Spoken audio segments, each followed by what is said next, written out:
You don't lose value when someone pulls away. You just lose access to who you became around them. That's all, right? There's a moment you know too well.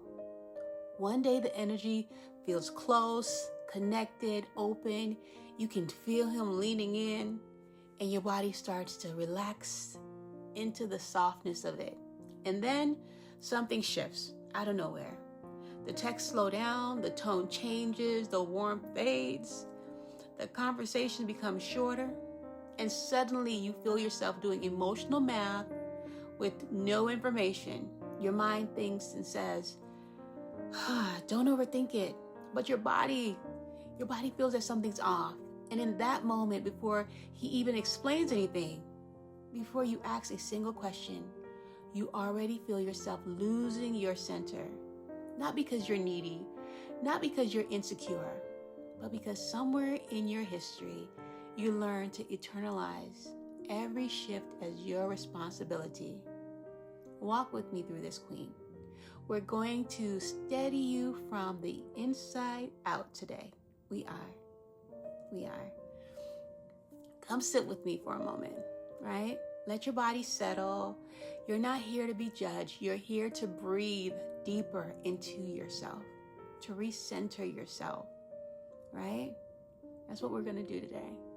So if you're ready to break this cycle gently without shame, subscribe now so you stay anchored in a space that's rebuilding your emotional peace, one step, one day at a time.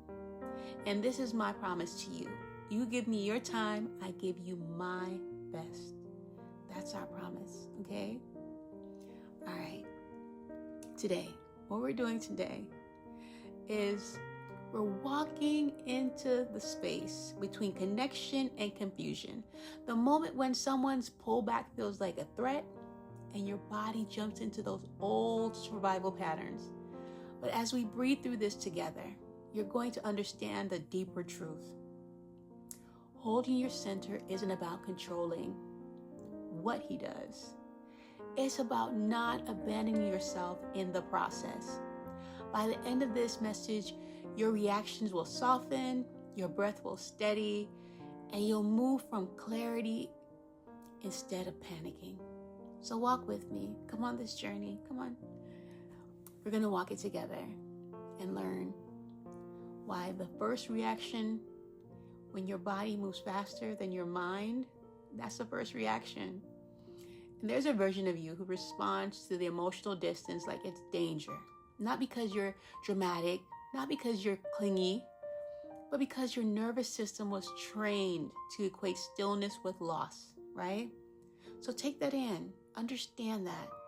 So when someone pulls back, your body remembers every moment you had, right? Every moment you had to earn affection and chase connection, guess your place and fix the mood and stabilize the moment. It remembers all of that.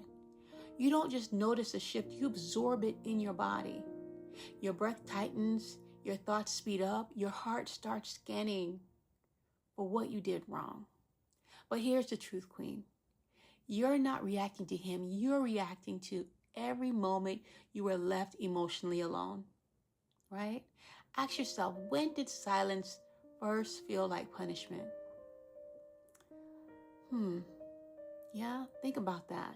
Pause there and reflect on that particular question, right? Let's walk this out in real life. You've been talking to a man consistently. He shows genuine interest.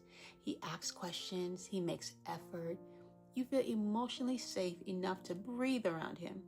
And then slowly the rhythm changes. He becomes less responsive, less curious, less consistent. Not gone, but less present. And without even meaning to, you start adjusting yourself again. You read messages, you overanalyze tone, you send longer replies, you try to match his shift with more effort. You question your own standards, and you negotiate with your intuition. But here's what matters. Your body activates before you do. You begin reaching emotionally towards someone who is stepping back physically. Not because you want to chase, of course not, but because your nervous system is seeking stability in the place it just lost it. And this is where your center starts slipping, not because you lost him, but because you lost your anchor, right? Because you lost it. So let's refocus. Let's gather ourselves back up, because we're going to find that center again, right? Let's touch this part gently. When someone pulls back, your mind goes into strategy, but your body goes into memory. It remembers emotional inconsistency, unpredictable love, instability, disguised as connection, affection you had to earn, and validation you had to chase. This moment isn't just triggering, it's familiar. That's why you feel responsible. That's why you try harder. That's why you overfunction and panic quietly. And that's why your peace disappears. You're not reacting, you're withdrawing, right? You're not reacting to him withdrawing. You're reacting to the emotional template you inherited. Your mother learned to overfunction, and so did you. But you're the one who gets to break this cycle, right? Ask yourself, whose emotional patterns are you still trying to stabilize? Right? Whose? And Queen, if this message is helping you understand yourself without judgment, make sure you're subscribed so these shifts can keep strengthening you week by week by week by week, right? I hope you wrote that question down, because it's something you need to ask yourself. Because here's what this looks like, right? It's practice in real life. When someone pulls back, your first instinct is to close the gap.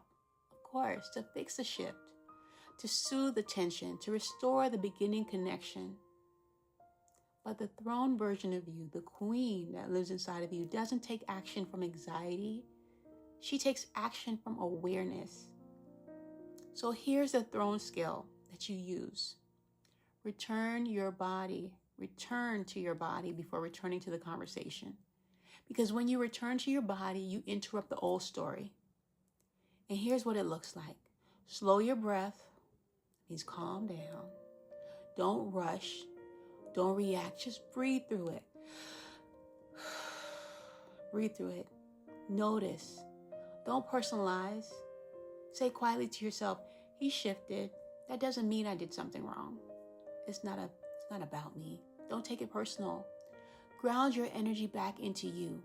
Place your hand over your chest or your stomach and feel your own presence.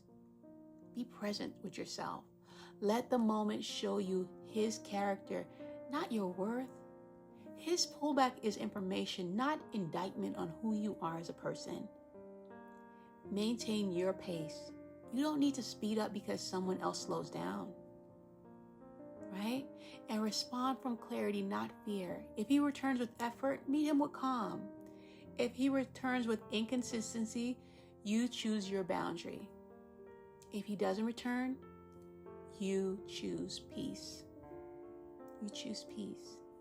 Because this is where you reclaim your center, not by controlling him, but by coming home to yourself, right? You can't control someone else's behavior. Only behavior you can control is yours and how you react. And here's the truth that frees you. When you stop personalizing a pullback, you stop chasing closure. You stop negotiating your standards. You stop shrinking your needs. And you stop performing for connection. You stop proving your worth, love. You begin standing, sitting, breathing, observing, and choosing. And a miraculous thing happens. You become harder to shake. Not colder, not tougher. Just steady, steadier. Here's your recap. I want you to understand. You don't chase anymore. You choose. You don't shrink in uncertainty. You regulate. And when someone pulls back, you stay seated on your throne as the queen that you are. We don't chase, we choose, and we choose ourselves first. So if today's message gave you any clarity, any calm, to hold yourself, subscribe before you go, so you stay connected to this space that's teaching your nervous system how to feel safe again, right? As always, stay blessed and stay crowned and breathe. You're learning how to stay steady in spaces that once made you unravel, and you're doing great. All right? Take care. Bye-bye.